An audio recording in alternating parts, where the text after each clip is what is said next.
Lo que vas a escuchar ahora es una de esas historias que, aunque parezca sacada de un guión de serie, nace y crece en la vida real, o al menos en esa realidad paralela que habita la Crónica Rosa.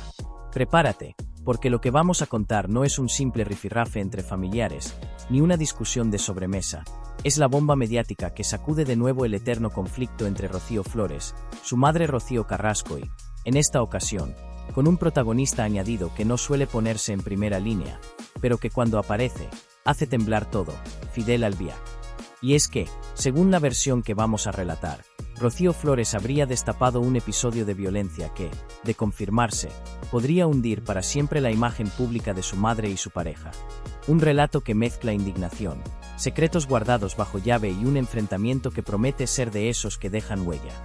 Antes de que empiece el bombazo de hoy, si te encantan los salseos, los dardazos televisivos y los secretos que nadie se atreve a contar, dale like a este vídeo y suscríbete ya mismo al canal. Aquí no se nos escapa ni un drama, ni una mirada envenenada, y tú no te lo puedes perder. Activa la campanita y prepárate, porque lo de hoy es de película. Todo empezó en un programa de tarde, de esos que tienen más horas de emisión que paciencia un lunes por la mañana. Rocío Flores acudía como invitada, en principio, para hablar de un proyecto personal. Nada fuera de lo normal, unas fotos, un evento benéfico, algo que en cualquier otro momento habría pasado desapercibido. Pero la tensión ya se podía cortar con cuchillo desde que se anunció que, en el bloque siguiente, se tocaría el tema familiar. Y todos sabemos que en el diccionario de Telecinco, tema familiar significa preparaos que vienen curvas. El detonante fue una pregunta aparentemente inocente de la presentadora, de esas que se lanzan con una sonrisa pero van cargadas de pólvora. Rocío, ¿crees que tu madre ha sido una buena madre para ti? Ahí, el silencio se hizo tan espeso que se podía escuchar hasta el zumbido de los focos. Rocío miró hacia un lado, tomó aire y soltó. Si ser buena madre es permitir ciertas cosas, entonces no. No hacía falta ser un experto en lenguaje corporal para ver que esa frase no era improvisada. La había pensado, medido y decidido soltarla ahí, delante de las cámaras. Los colaboradores se miraron unos a otros, sabiendo que la cosa se iba a poner interesante. La presentadora, con ese instinto felino que solo se desarrolla tras años de plató, preguntó: ¿a qué te refieres exactamente con ciertas cosas? Y ahí vino la primera piedra lanzada directamente al corazón del salseo. A que yo he vivido situaciones que no deberían vivir los hijos, y algunas de ellas tienen que ver con la actitud de Fidel hacia mí. La frase cayó como un rayo. Hubo un segundo de incredulidad, otro de incomodidad, y el tercero fue puro caos mediático. Las redes se llenaron de capturas, vídeos y comentarios. El nombre de Fidel Albiac se coló en tendencias en cuestión de minutos. Pero Rocío no se quedó ahí. Aprovechando la expectación, añadió: yo sé que hay mucha gente que lo idolatra porque solo ha escuchado una versión de la historia, pero la realidad es que yo no me he sentido protegida ni cuidada en esa casa. Y eso es algo que no se me va a olvidar nunca. Los demás colaboradores, con más ganas de saber que de mantener la compostura, empezaron a tirar del hilo. Uno le preguntó si hablaba de violencia física o psicológica. Rocío, con una calma sorprendente, contestó: no voy a entrar en detalles que puedan traerme problemas legales, pero sí diré que hay actitudes que son violentas sin necesidad de poner una mano encima. Y esas actitudes las he vivido en primera persona. La temperatura en plató subió varios grados. La presentadora intentaba mantener un tono serio, pero se le escapaba la sonrisa de quien sabe que está viviendo un momento televisivo histórico. Rocío, por su parte, parecía liberada, como si llevara años esperando esa oportunidad para dejar caer esas palabras. Yo no estoy aquí para inventar nada, continuó, solo para contar mi experiencia. Y si a alguien le molesta, es su problema, no el mío. En ese momento, el programa decidió ir a publicidad, seguramente para evitar que aquello se descontrolara. Pero los micrófonos, como siempre, pillaron lo que no debían. Mientras la música de corte sonaba, se escuchó de fondo a un colaborador decir: esto va a traer cola y demandas. Y es que todos sabían que las declaraciones de Rocío no eran cualquier cosa. Eran un ataque directo a la imagen impoluta que, durante años, Rocío Carrasco y Fidel habían intentado proyectar en televisión. Las redes, como era de esperar, hicieron su trabajo. Unos aplaudían la valentía de Rocío Flores por hablar, otros la criticaban por lavar los trapos sucios en público, y no faltaban los que pedían pruebas o testigos que respaldaran sus palabras. Cuentas dedicadas al mundo del corazón comenzaron a recuperar antiguos vídeos, entrevistas y testimonios en los que se mencionaban tensiones entre Rocío Flores y Fidel, dándole así más credibilidad a la bomba recién lanzada. En el bloque siguiente, lejos de recular, Rocío decidió doblar la apuesta. A mí me han llamado de todo por defenderme, dijo, pero nunca me he inventado nada. Y lo que digo hoy aquí es porque lo he vivido. Y no me importa lo que venga después, porque no voy a seguir callada. La presentadora, viendo el filón, preguntó si su madre estaba al tanto de que ella iba a hablar de este tema. Probablemente lo sepa ya, contestó Rocío con una media sonrisa, porque en cuanto salga de aquí, le habrán mandado el vídeo completo. Y no me ha llamado para preguntarme mi versión. Ni lo hará. Ese ni lo hará sonó a sentencia. Y es que, aunque no lo dijo explícitamente, Rocío dejó claro que su relación con su madre estaba en un punto de no retorno. Lo que antes podía interpretarse como un distanciamiento familiar ahora se pintaba como una ruptura total, alimentada por años de silencio, resentimiento y, según sus palabras, por episodios que nunca debieron suceder. Otros colaboradores aprovecharon para opinar. Uno comentó que todo el mundo sabe que en esa casa las cosas no eran tan idílicas como se contaban en televisión. Otro, más prudente, dijo que habría que escuchar todas las versiones antes de juzgar. Pero el daño ya estaba hecho.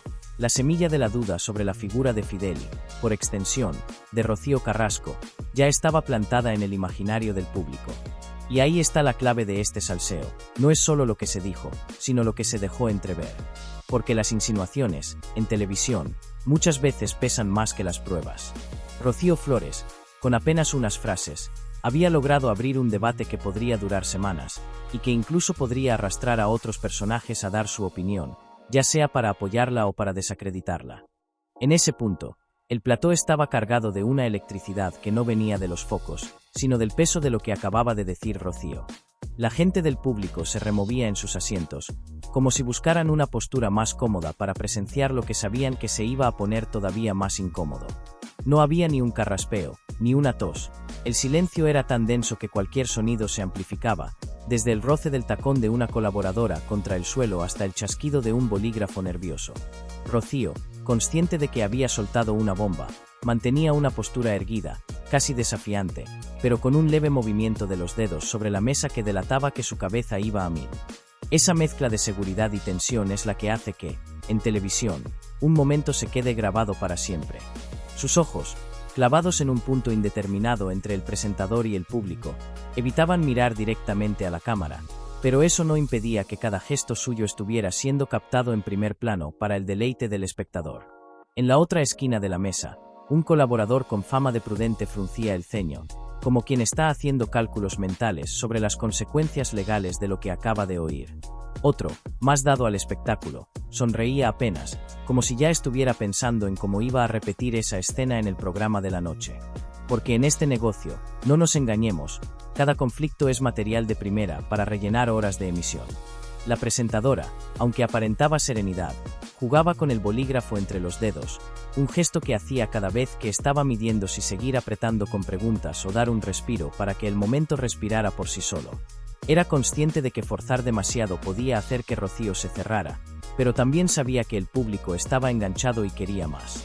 Mientras tanto, en las pantallas del control, los realizadores jugaban con el ritmo de los planos, primerísimo plano de la expresión de Rocío, corte rápido a la reacción de los colaboradores, toma abierta para mostrar el ambiente entero, y vuelta a un primer plano, esta vez captando el leve movimiento de su mandíbula, un indicio claro de que estaba conteniendo algo más.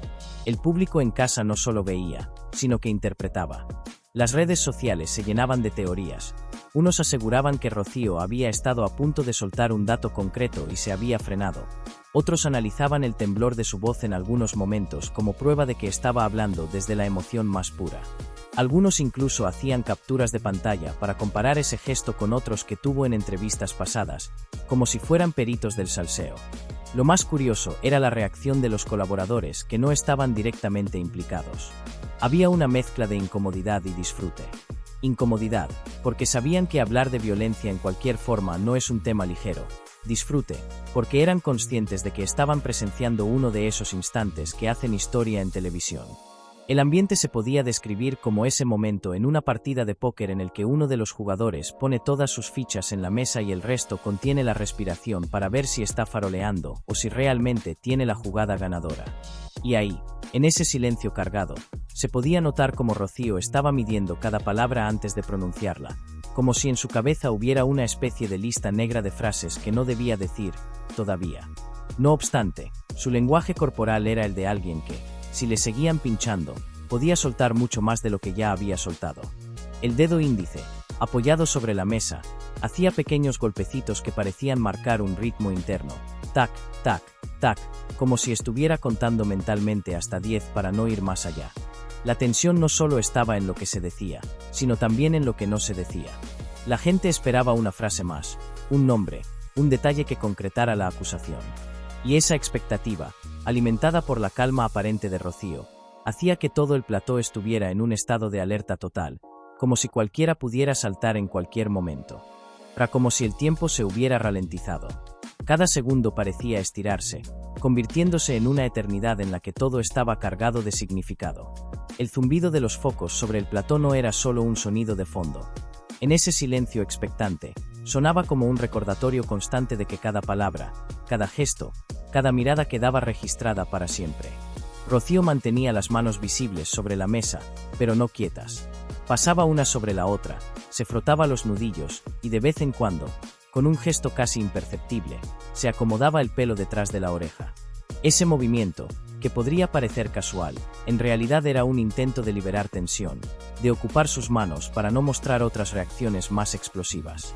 La mirada seguía evitando un punto fijo, se movía entre el rostro de la presentadora, algún colaborador concreto y, en ocasiones, se perdía un segundo hacia el público del plató, como si buscara inconscientemente una señal de apoyo. El público en las gradas estaba hipnotizado. Había quien estaba literalmente inclinado hacia adelante, con los codos apoyados en las rodillas, para no perder detalle. Otros mantenían las manos entrelazadas bajo la barbilla, como quien reza para que algo ocurra, o para que no ocurra. La expectación era tal que incluso se escuchaba el roce de la ropa cuando alguien se movía mínimamente en su asiento. En la mesa, los colaboradores más experimentados en este tipo de momentos sabían que la clave era no interrumpir. Belén Esteban, por ejemplo, se había echado hacia atrás, con las manos apoyadas en el regazo, observando a Rocío con un gesto que mezclaba atención y prudencia. María Patiño, en cambio, mantenía una ceja ligeramente levantada y la cabeza ladeada, una pose que en ella suele significar que está analizando todo y preparándose para lanzar una pregunta punzante en el momento justo. En el control, los realizadores estaban coreografiando un auténtico ballet de cámaras. Cada vez que Rocío hacía un microgesto, un suspiro, un cambio en la postura, un movimiento en los labios como si estuviera a punto de hablar, cambiaban el plano para captarlo. Alternaban entre su rostro y las reacciones de los demás, como si quisieran que el espectador en casa sintiera la presión del momento desde todos los ángulos posibles. Un detalle que no pasó desapercibido para los más atentos fue como Rocío, mientras escuchaba alguna breve intervención de un colaborador, giraba el anillo que llevaba en uno de sus dedos.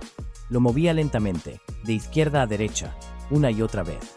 No era un simple tic nervioso, parecía un ritual, una manera de concentrarse y controlar el impulso de hablar más de la cuenta. Esa repetición mecánica contrastaba con la calma superficial que intentaba proyectar. Y aunque nadie lo mencionaba en voz alta, todos sentían que había un elefante invisible en la sala, la posibilidad de que, si alguien formulaba la pregunta precisa, Rocío podría decir algo todavía más contundente. Era como estar en una película en la que sabes que la escena decisiva está a punto de ocurrir, pero no sabes exactamente cuándo ni cómo. Esa tensión suspendida hacía que cada respiración, cada cruce de miradas, pareciera amplificado. Las redes, mientras tanto, ya se estaban encargando de amplificar el momento con sus propias interpretaciones. Algunos usuarios analizaban la velocidad de sus parpadeos, otros decían que el leve temblor en sus dedos era una señal clara de que estaba conteniendo algo muy fuerte. Las capturas de pantalla con zooms absurdos en sus manos, en sus labios o en sus cejas empezaban a circular como si fueran pruebas de un caso judicial. Todo esto ocurría en apenas unos minutos, pero la densidad del momento lo hacía parecer un capítulo entero de una serie de intriga. Nadie en el plató respiraba con normalidad. Nadie quería ser el que rompiera el silencio y desviara el curso de lo que podía ser uno de esos clips que se repiten durante años en la televisión.